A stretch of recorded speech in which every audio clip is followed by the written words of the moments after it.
Overall pick, and there's Tatum, who had 21 in this game, getting up and throwing down.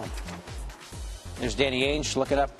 Is he imagining banners now that he's got Jayson Tatum? I don't know. Maybe it says it there. Yeah, 2018. It's kind of scrawled and scratched out, but yeah, he does appear to be imagining banners there in Salt Lake. A little bit later, Markelle Fultz. Got him. Mm-hmm. And look at Kevin Durant. Fultz He's got some poop emoji with him. That's right. Pull-up Jimbo was smooth. Probably the most. What does that mean, Carrie? Can you translate? That's when you hesitate. You know the hesitation. You know about it. The hezzy pull-up Jimbo? Yeah, you know about it. Here's Joel Embiid reacting. I don't know if that's really some kooky highlight here. This is a holiday highlight here. Jayson Tatum. Clutch. Got it. At home with under 6 seconds to go.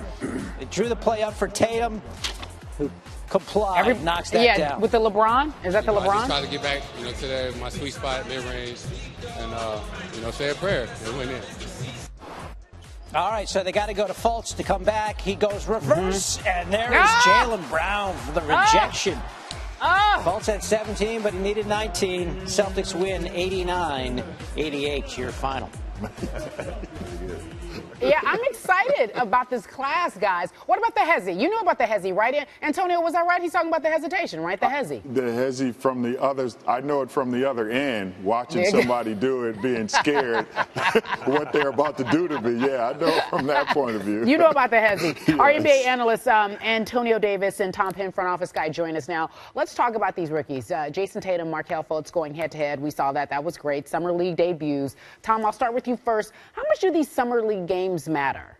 I say they matter. When you draft this high and there's this much pressure on these players, when you're the front office guy sitting there validating your pick with your head coach sitting next to you, it matters, right? How they perform. I guarantee you Danny Ainge feels better today than he would if he played worse. And he's focused on free agency and Gordon Hayward. But when Tatum takes it to the rim and pounds it and then hits a clutch jumper to win the game, he is smiling inside. His coach is happy, and everybody else is seeing this. Okay, maybe the kid's got something. So I think it really does matter in these micro steps to just build confidence for these young players. It's interesting, Antonio. I know you're talking to players in the league and people who are just associated with basketball, whether you are a part of it or not, you're interested in these Summer League games because you are looking for talent. What's your perception of Summer League? Well, I think it's an opportunity as a player.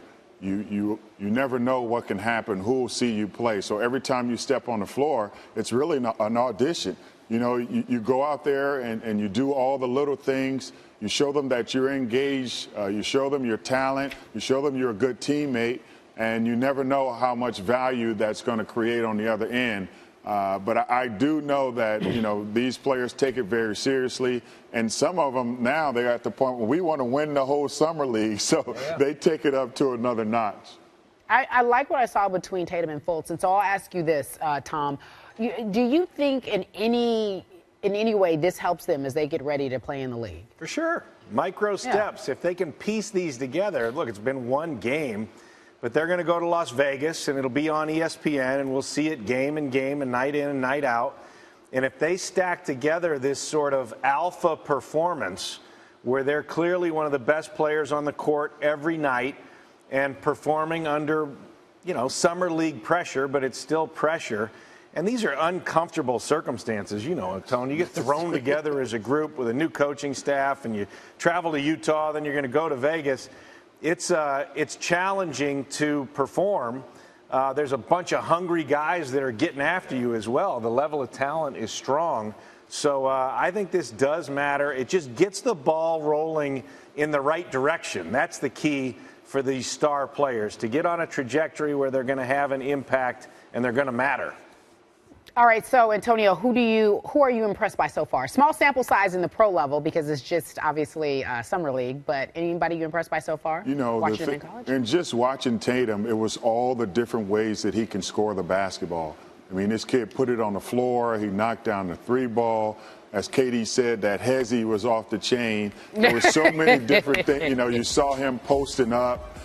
and playing with just such confidence, that will give Boston another weapon, because both of them, you know, whether it's Jaylen Brown on one side and Tatum on the other, you know, now you have Isaiah who can get to the basket and do so many different things. They can keep the floor spread, and if you happen to move the ball, then these guys can make that next pass, or they can make that next play. So I love what he did there, and I think it was a great pick. I was a little skeptical at first, but now I see it if he continues to do this. All right, the Summer League we shall be watching. You mentioned Vegas for us, Tom Penn. I appreciate it. Tom Penn, Antonio Davis joining us now on SportsCenter Coast to Coast. I'm going to send it back to David, who apparently has some breaking news. Yeah, how about this? The Sacramento Kings making a bit of a splash here on the 4th of July. They have just signed George Hill to a 3-year, $57 million deal. We know the Lakers have been interested in George Hill, and I just got said in my ear, Zach Randolph also to the Kings. Wow. What do we make, just first blush, George Hill and Zach Randolph going to Sacramento? Well, the Kings have been devoid of NBA talent. They trade away DeMarcus Cousins. They've got $50 million in cap room roughly to spend.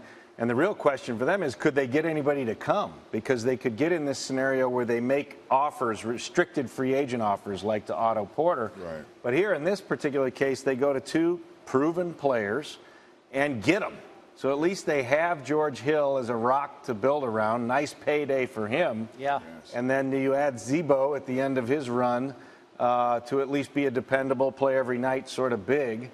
And their real future, though, is in their youth and in developing something to be excited about going forward. Yeah, but I think this is just, you know, key moves now, because once again, if nobody wants to come there, then it really doesn't matter. They have to start at the bottom and build a foundation now. Now that they don't have DeMarcus Cousins, which I think was the big holdup, now they can start laying this foundation of, okay, let's get some solid veterans in.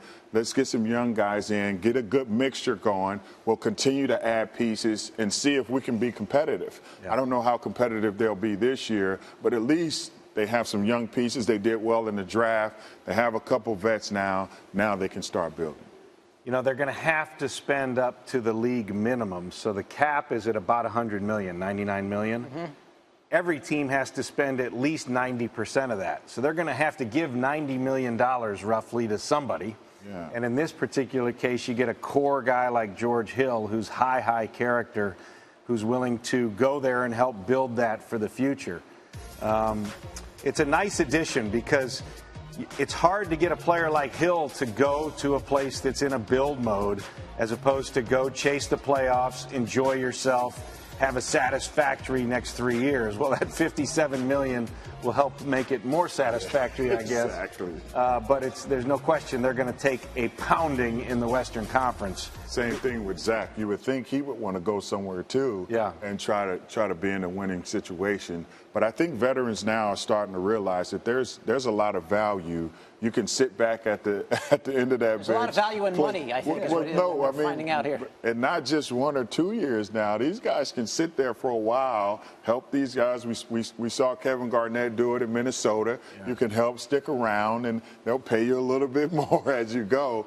But I think there's tremendous value of having those 2 guys on your team. What does this mean for the Otto Porter deal? Does it mean anything? Is it still possible? Right. I don't know. Yeah, it's still possible, I would think. I don't have the. Can we go over to the cap machine and figure it out? But my mental cap machine in my head, I think they'd still have enough to make that maximum offer. Okay. I would expect it to be accepted. The other thing I had heard was that Otto Porter had multiple suitors, and it wasn't a lock that he was even going to accept the Kings' offer. Maybe he will now, because there's some veterans to go with him. I don't know.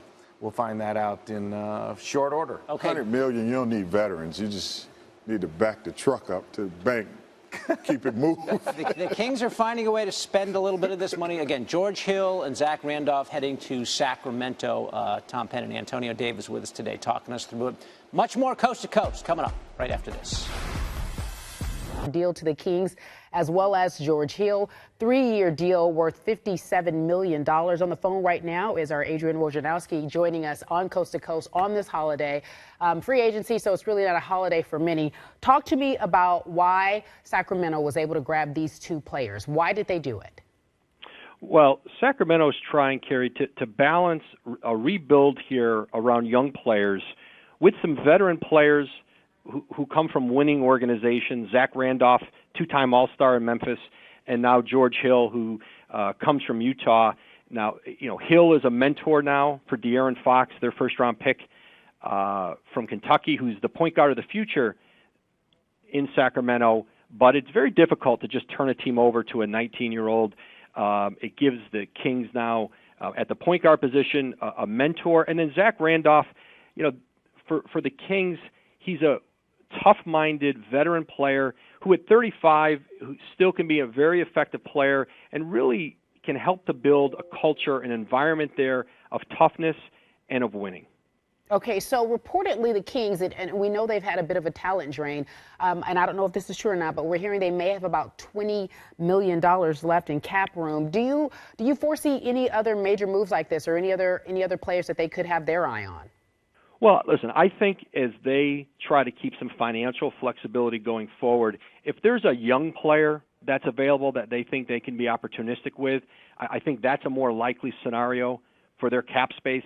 They're not a win-now team, and so to go out and spend too much more money on veterans, I think the veterans they brought in are part of a bigger plan to grow an environment there. But they have flexibility. They don't, even though they have the cap space, they can hold on to it and come back into it again next summer. Okay, you mentioned earlier, and I don't know if we said this on our off air because you and I were talking, the grit and grind era is over there in Memphis. Are they on a rebuild as well? Well, they're very much a win-now team in Memphis with Marc Gasol and Mike Conley, but for how much they were willing to pay two players later in their career, in Zach Randolph and then Tony Allen, who's also a free agent, who is synonymous with the success that they've had in Memphis. The cost of those players was more than Memphis was willing to pay anymore. They're trying to re-sign JaMychal Green, young athletic forward. They have to save money for him. He's a restricted free agent. Someone could put an offer sheet out on him. And so I think that's where their focus is in Memphis right now. But they're continuing to build around Mike Conley, Marc Gasol. But I think they feel like they've got to get a little bit younger, a little bit more nimble with their roster. All right, Adrian Wojciechowski joining us now on the holiday. No real holiday during free agency, though. Again, the deal is Zach Randolph, 2 years, $24 million to the Kings, and George Hill, 3-year, $57 million again to the Sacramento Kings. Thank you for joining us here on SportsCenter Coast to Coast. David Lloyd, over to you. Okay, Carrie, we got Tom Penn back with us to talk about it, and we were just discussing this a segment ago about what the Kings can do cap-wise. You've dialed them up. Tell us what exactly you're seeing with their pay structure right now. Let's take a look at their cap room that they have. They've got $46 million in cap space, right? After these signings? No, that's before, coming into it. And their real value is in these young kids. De'Aaron Fox, who they've drafted, Willie Cauley-Stein, a recent pick, Buddy Hield. So you got all this youth. So check it out. George Hill comes in at $19 million. Shout out to Justin Page and Stats and Analytics. That's what we had him at. We had him at $19 million. Okay. Then they go shopping for Zach Randolph as another power player. And look, he's going to tick down to, let's say, $12 million. We don't know exactly what his first-year number is. It might be less. Okay. But I'll bring that in. And you're seeing that they also had signed Bogdanovich. So between those three, that only leaves them now $15 million left, let's say 15.7. So that question we had earlier about Otto Porter and that $24.5 million, 24.8 offer, not going to happen because they don't have the room for it.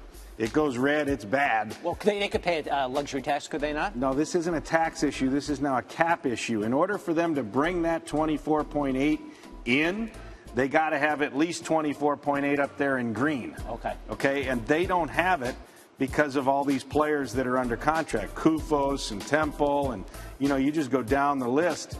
They now have a number. They have over 12 players on the roster, so they sit on the cap.